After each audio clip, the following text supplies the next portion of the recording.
Żewġ tirġiel ta' 74 u 71 sena tilfu ħajjithom kaġun tal-COVID-19 waqt li kienu jinsabu rikoverati f'Mater Dei biex issa t-total ta' vittmi tela għal 387. Bejn is-Sibt u l-Ħadd instabu 67 każ ġdid biex issa il-każijiet niżlu għal 1402. Aħbar pożittiva hi li fl-aħħar sigħat fiequ 323 mill-virus.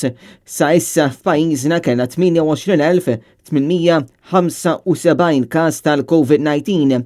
Fl-aħħar sigħat saru total ta' 2356 swab test fil-waqt li sa issa 176,612 persuna ħadu doża tal-vaċċin b'50,050 persuna jingħataw it-tieni doża tat-tilqima. Intant fl-aħħar sigħat tħabbru aktar restrizzjonijiet brabta mal-pandemija li ma' restrizzjonijiet se jkopru il-perjodu tal-vaganzi tal-għajt. Minnar l-erba l-ammont massimu ta' persuni li jistgħu jinġemgħu fi spazji pubbliċi se jonqos minn 4 persuni għal 2 persuni. Din il-miżura ma tapplikax għal persuni li jgħixu fl-istess residenza.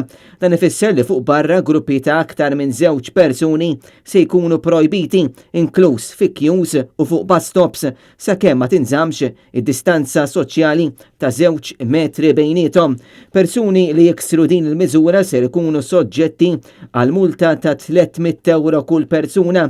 Mit-tnejn se tiġi riveduta l-lista ta' pajjiżi taż-żona l-oranġjo biex il-pajjiżi kollha li s'issa huma fiż-żona il-ħadra jiżdiedu ma' din il-lista. Bekk kull persuna li jasal f'Malta minn kwalunkwe pajjiż ieħor se jkun mitlub jippreżenta PCR test negattiv magħmul mhux aktar minn 72 siegħa qabel il-wasla tiegħu f'pajjiżna. Persuni li jonqsu milli jipproduċu dan it-test jistgħu jkunu sottomessi għall-ittestjar f'pajjiżna u jistgħu jkunu soġġetti għal kwarantina. Titjien minn pajjiżi fiż-żona l-ħamra se jibqa' projbit għajr għal vjaġġi ta' repatriazzjoni. Dawn il-miżuri għandhom jibqgħu fis-seħħ sal-11 ta' April.